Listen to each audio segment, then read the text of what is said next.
السلام عليكم ورحمة الله وبركاته. أهلا وسهلا بحضراتكم معانا النهاردة في قناة مامة عالية. النهاردة هنتكلم عن فيديو جديد عن غسالة الأطباق. لو أول مرة تشوفونا ما تنسوش تدوسوا سبسكرايب للقناة ولايك للفيديو بعد ما تتفرجوا عليه، إن شاء الله يعجبكم. النهاردة بإذن الله بنات هنتكلم عن حاجة جميلة جدا، إن أنا إزاي أرص الأطباق. كل الناس تقولك أنا عندي الغسالة لكن مش عارف أرص. النهاردة هنتعلم إزاي أرص بانتظام في الغسالة. طبعا احنا قلنا فوق ان احنا هنحط الحاجات الخفيفه، مش هينفع احط اطباق بلاستيك ولا حاجه لان مفيش ارتفاع عالي يناسب الاطباق ولا الحلل، فبالتالي هختار ان انا هرصها مع بعض. انا هنا هوريكم ان احنا نحط 3 حاجات ورا بعض. هنا صدفه ان هي 3 بلاستيكات لكن ممكن تحطي 3 حلل تسطين جوا بعض. المهم ان يكون الحاجات الصغيره من تحت والحاجات الاكبر فوقيها بنفس الصوره زي ما انا حطيتها كده. هترصيها، تحطيها في اليمين، تحطيها في سواء بالجنب. المهم ان يكون ما تكونش وشها لفوق، تكون مايله كده، تكون مقلوبه على وشها لكن ما تكونش بوشها لفوق عشان الميه ما بتنزلش فيها وبالتالي هتبقى كلها رواسب.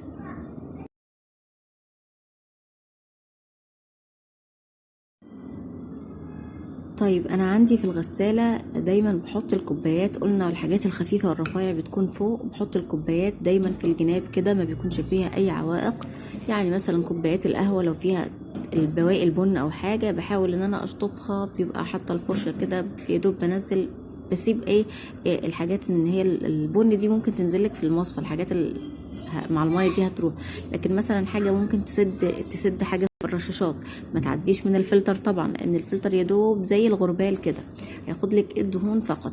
فبحاول ان انا بقدر الامكان اشيل باقي الرواسب سواء بمنديل بفرشة، انا بستخدم الفرشة.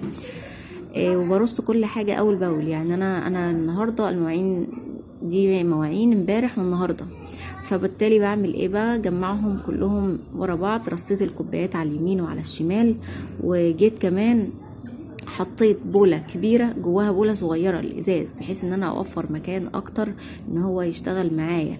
يعني ما سبتش اقول لا دي ما خدتش مكان البولة الكبيرة، ولا حطيتهم جوا بعض وقلبتها وحطيتها على جنب بحيث ان هي توفر لي مكان. وكان ممكن كمان احطها مع البولة الصغيرة الصيني اللي جوا دي عشان معاه. وادي كمان طاستين هحطهم مع بعض بحيث ان هما يعني اوفر مكان واقدر احط، لان خلاص انا عايزه اوفر مكان. لو فضلت احط كل حاجه في مكانها مش هلاقي مكان. هنا كمان 3 اطباق اللي جوه بعض، الكبير جوه وسط جوه اصغر، بحطهم بشكل مقلوب بحيث ان انا هوفر مكان.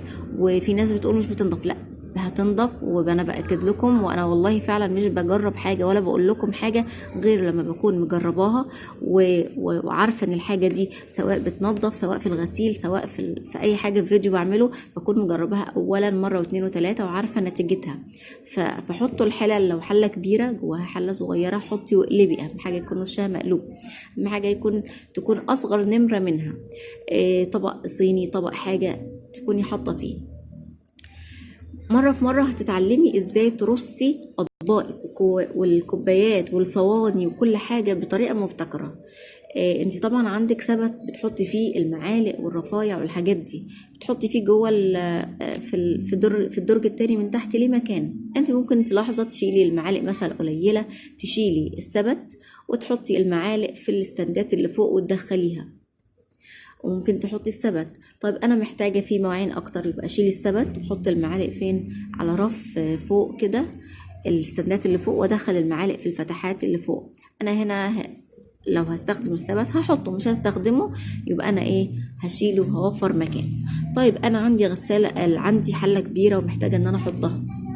طب عندي مثلا مواعين كتير ما عنديش معالق يبقى مش هحتاجها. طول ما انتي بترصي بتبقي عارفه انتي هتحطي ايه وتعملي ايه بالظبط.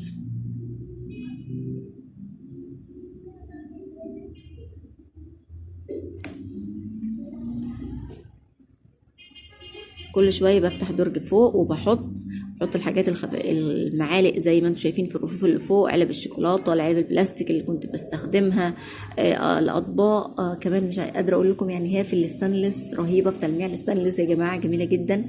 البلاستيك طبعا بيبقى فيه قطرات ميه بسيطه لكن هي بتنظف لك وبتعقم. اهم حاجه انت ما تسيبيش بواقي اكل، يعني ما تقوليش ده هي مش بتنظف، لا اصل الحله طلعت مش عارف ايه، لا ما هو انا يا جماعه مش بنقول نحط الحاجه قوي تكون لازقه الدهون، تكون محروقه، تكون مش عارف ايه. هي هتلملك كل الكركبه اللي في المطبخ، وترحمك من الوقت اللي بتقفي فيه على الحوض، وانك تغسلي وقت كبير، وانك تفضلي تدعكي وتنضفي في دهون. لا، هي هتنظم لك. مرة في مرة ترتيب الأطباق بيختلف، ترتيب المواعين بيختلف. كل مرة هتتعلمي طريقة رص جديدة. النهاردة الطريقة دي كانت سهلة، ان انتي ترصي الكوبايات على اليمين وعلى الشمال. كمان ممكن تحطي المعالق على الأرفف الاستندات لو مش هتحطي فيها معالق. في حاجات رفايع ممكن تحطيها ما بين الأطباق وما بين زي جنب ايد الهون كده والحاجات دي. بس ممكن في حاجات لو رفيعة تقع، خدي بالك. وتأكدي دايما ان رشاش المية بيلف من تحت. بعد ما ترصي مواعينك كلها كويس، تأكدي ان الرشاش بيلف مش بيخبط في حاجة، انه لو خبط اوريدي مش هيوصل لك المية لجميع المواعين اللي جوه خالص خالص. فانت تأكدي من النقطة دي كويس.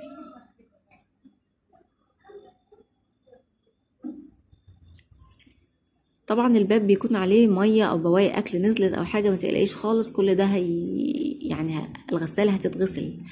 طبعا انا عبيت مواعين كتيره فوق وتحت، يعني الغساله خلاص بتقول بقى انا اكتفيت بقى، كفايه انت مليتيني قوي النهارده.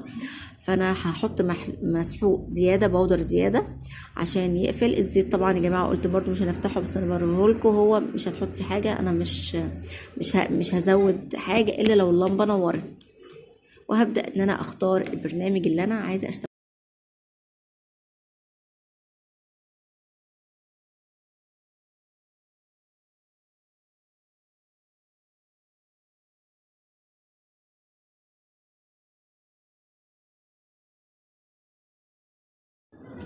خلاص قفلت الباب وبختار برنامج يكون مناسب للمواعين اللي انا حطيتها. انا هنا هختار برنامج درجة حرارته 70 لان ده اكتر برنامج هينضف لي. ممكن تستخدمي الايكو او ال 65، بس انا هختار ال70 لانه وهينضف ويعقم. انا شايف ان هو اقوى البرامج في التنظيف، وبستخدمه مرة او مرتين في الاسبوع.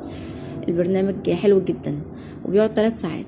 هفعله، ومجرد ما هشغله لمبة الستارت هتطفي وتنور، هدوس اوكي، هتبدأ تشتغل معايا. والبرنامج هيقعد معاكم 3 ساعات بالظبط بإذن الله. الحاجة هتطلع كلها ناشفة ما عدا البلاستيكات قطرات بسيطة. ما تنسوش تفعلوا الجرس عشان يوصل لكم كل جديد، ولايك للفيديو ان شاء الله. واشكركم جدا، والسلام عليكم ورحمة الله وبركاته.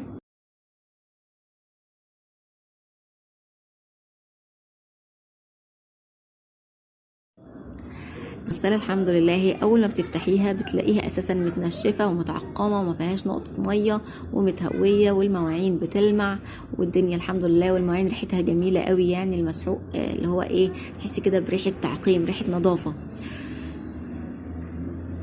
كوبايات بصوا كريستال، الستانلس بيلمع. يعني نسيت اقول لكم ان الحله الستانلس دي جواها بوله كمان حطيتها، وكان ممكن احط جواها علبه النوتيلا دي كمان لان الحله من جوا فيها تجويف كبير. الاطباق البلاستيك المقلوبه جواها 3 اطباق جواها وهي مقلوبه نظيفه كلهم، مفيش مثلا حاجه ما نطفتش، لا بالعكس. انا كده وفرت مكان واستغليت الغساله كويس ان انا احط اكبر قدر من المواعين.